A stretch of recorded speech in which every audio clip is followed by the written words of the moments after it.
Let me tell you an uncomfortable truth. Most people lose respect not because they are wrong, but because they explain themselves too much. We grow up believing that if we're good, fair, and reasonable, people will understand us. That if we clarify our intentions, justify our decisions, and explain our side, respect will follow. It won't. The world doesn't operate on intentions. It operates on perception, power, and results.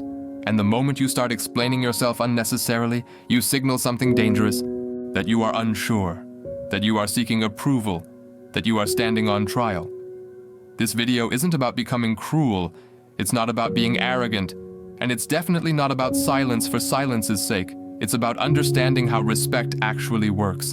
Because the truth is simple. The world does not need your explanation. It responds to your strength.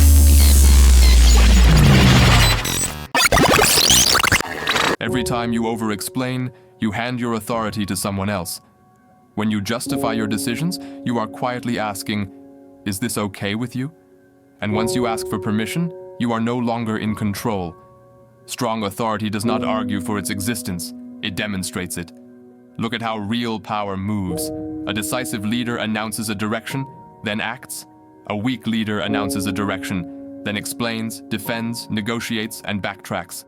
Silence after action creates gravity. Explanation before action creates doubt. People don't follow logic, they follow certainty. And certainty doesn't come from words, it comes from movement. When people see that you act, consistently, calmly, without hesitation, they stop questioning you.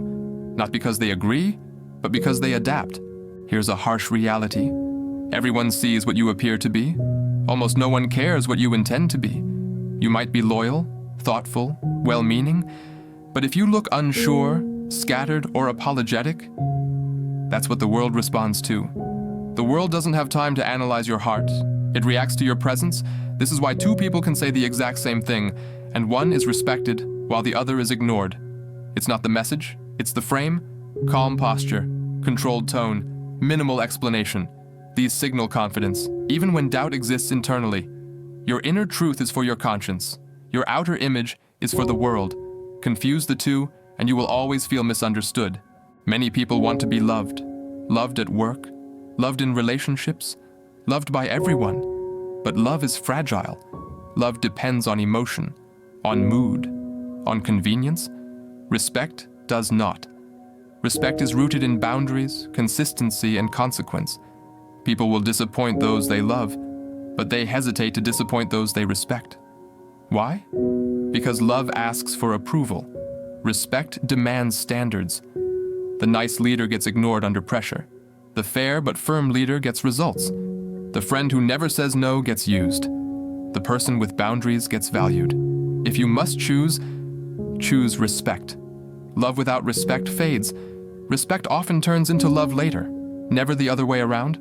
Kindness is not weakness, but kindness before strength is.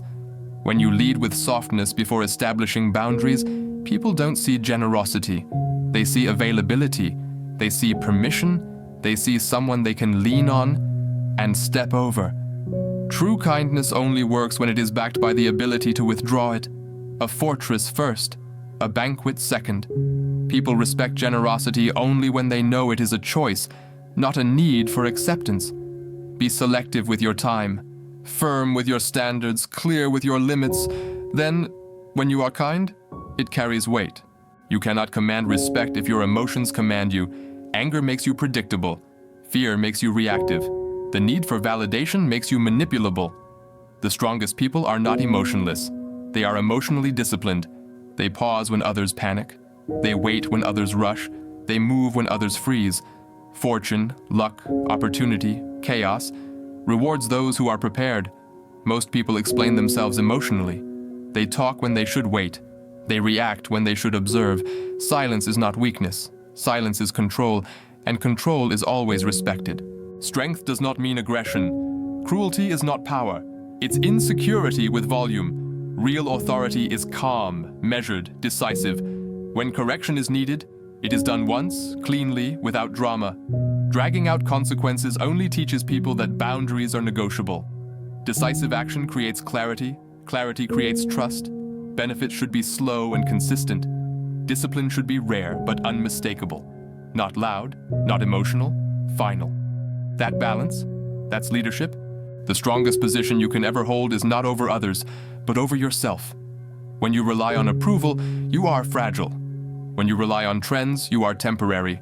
When you rely on discipline, you are unshakable. Stop explaining your vision to people who don't build. Stop defending your choices to people who don't execute. Results explain themselves. Execution silences doubt. When your life reflects structure, direction, and momentum, you don't need to convince anyone. Your presence does it for you. So remember this: the world respects what is solid, what is consistent, what does not bend under pressure. Good intentions are invisible. Strength is not. If you want respect, stop explaining unnecessarily. Stop justifying your existence. Stop negotiating your boundaries. Let your actions speak. Let your silence frame your authority. Let your discipline define you. Be calm. Be deliberate. Be unmoved. Because in the end, the world does not reward those who mean well. It follows those who stand firm.